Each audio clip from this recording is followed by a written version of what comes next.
kasih. Assalamualaikum. Salam, selamat masuk dan silakan duduk.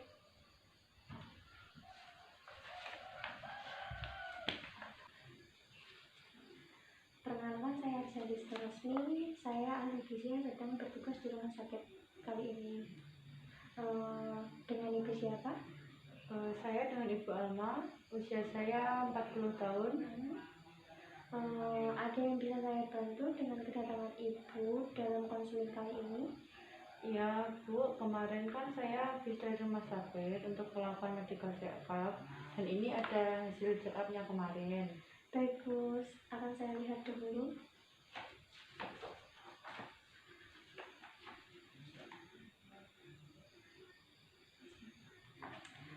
Berdasarkan hasil rujukan dari dokter, ibu didiagnosa penyakit jantung koroner. Oh begitu ya Mbak.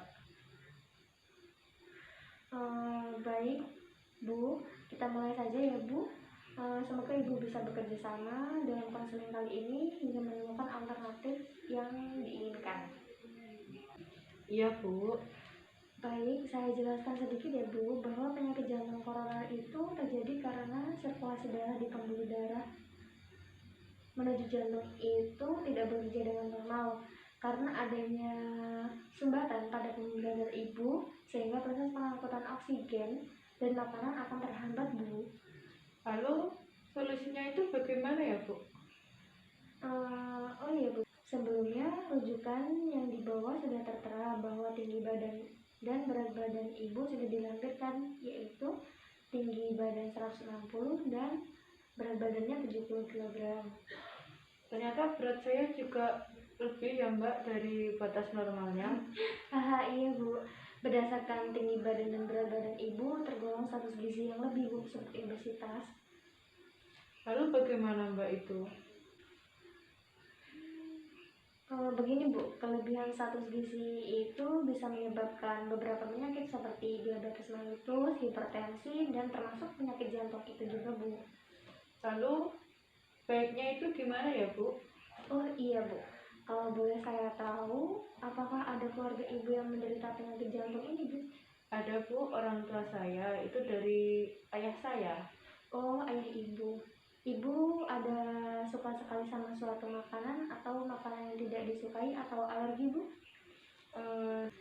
Oh ada Bu, seperti gorengan, kopi manis setiap pagi sama daging.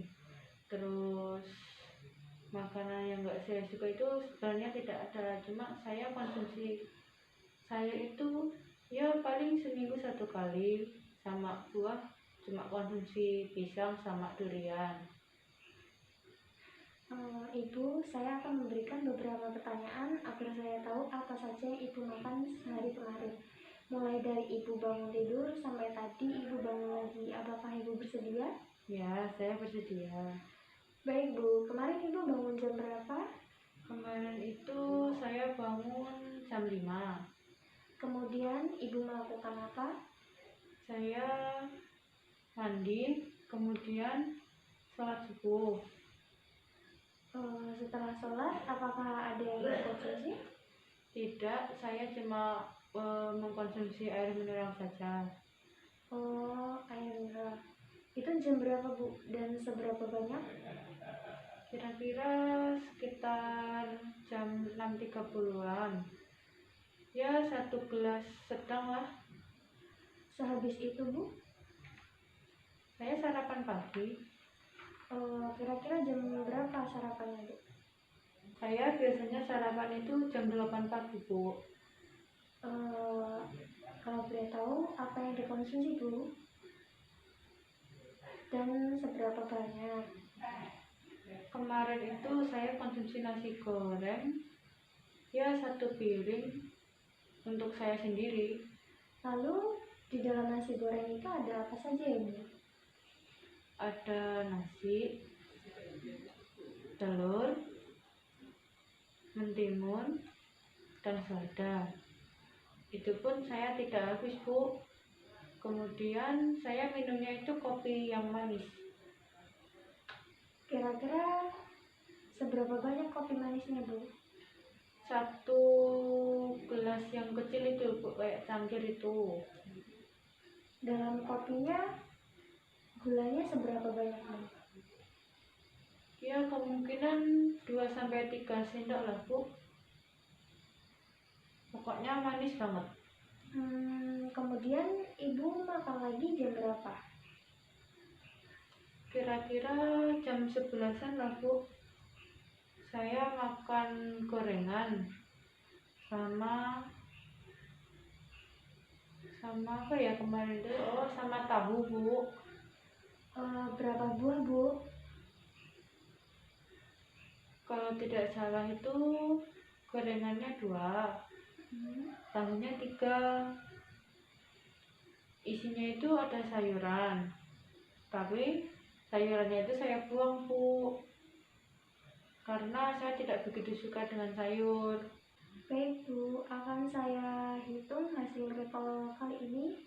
Oh ya Bu, ini ada buku tentang diet, bisa Ibu baca-baca terlebih dahulu sambil menunggu hasil perhitungan recall yang saya kerjakan. Baik Bu, saya akan menunggu hasil perhitungannya ya.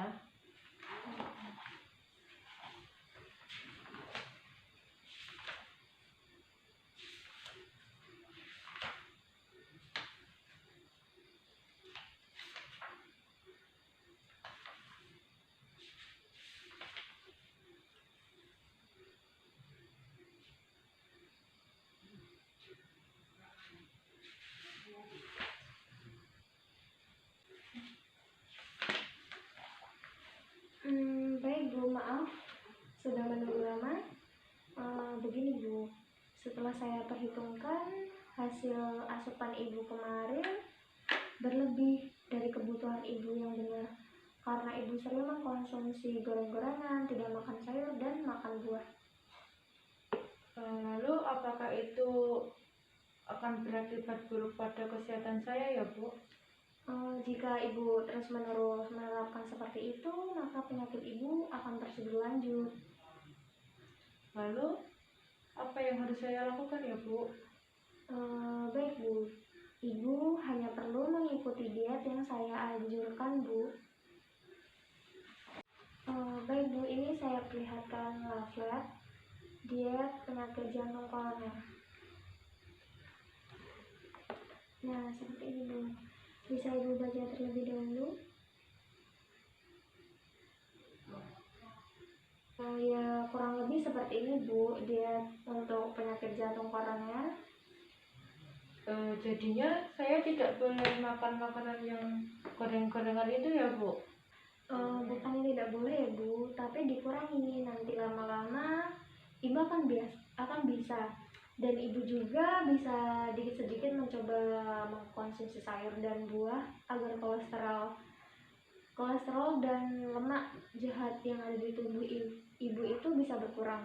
Karena buah dan sayur itu bersifatnya anti karsinogen Bu. Oh begitu ya Bu. Pelan-pelan saja ya Bu, nanti juga Ibu pasti terbiasa dan akan bisa melakukan itu dengan baik. Ibu juga harus bisa mengurangi memakai gula berlebihan, minum kopi manis dibatasi, terus makan durian juga dikurangi dulu ya Bu. Jika Ibu tidak suka makan sayur langsung, Ibu bisa memodifikasinya resep itu, misal tumis bayam, itu kan berbentuk bayam langsung kan Bu. Itu Ibu bisa mencarinya resep di Google atau dimanapun itu dengan membuat nugget sayur, jadi nanti sayurnya tidak terasa Bu. Wah ternyata banyak juga ya Bu. Kalau begitu saya akan berusaha menguranginya, maupun saya akan memodifikasi sayur agar saya menjadi suka untuk mengkonsumsinya. Kalau untuk konsumsi buahnya itu gimana Bu? Begini Bu, kalau untuk buah Ibu bisa modifikasi menjadi puding buah, es buah juga, tapi jangan berlebihan untuk menambahkan gulanya ya Bu, karena manis dari buah itu akan membuat olahannya juga terasa manis. Baik Bu, saya sudah mengerti sekarang. Berarti saya harus mengurangi konsumsi kopi, yang manis-manis, gorengan, durian, dan saya harus memulai banyak mengkonsumsi sayur dan buah ya Bu ya. Iya Bu, benar sekali. Jika masih ada yang belum dipahami, Ibu bisa menghubungi saya di nomor telepon yang tertera di kertas ini, dan Ibu bisa menyimpannya agar Ibu tahu. Dan saya akan menunggu Ibu 2 minggu lagi setelah ini. Baik, terima kasih atas konselingannya hari ini ya Bu ya. Baik. Saya pamit dulu. Terima kasih.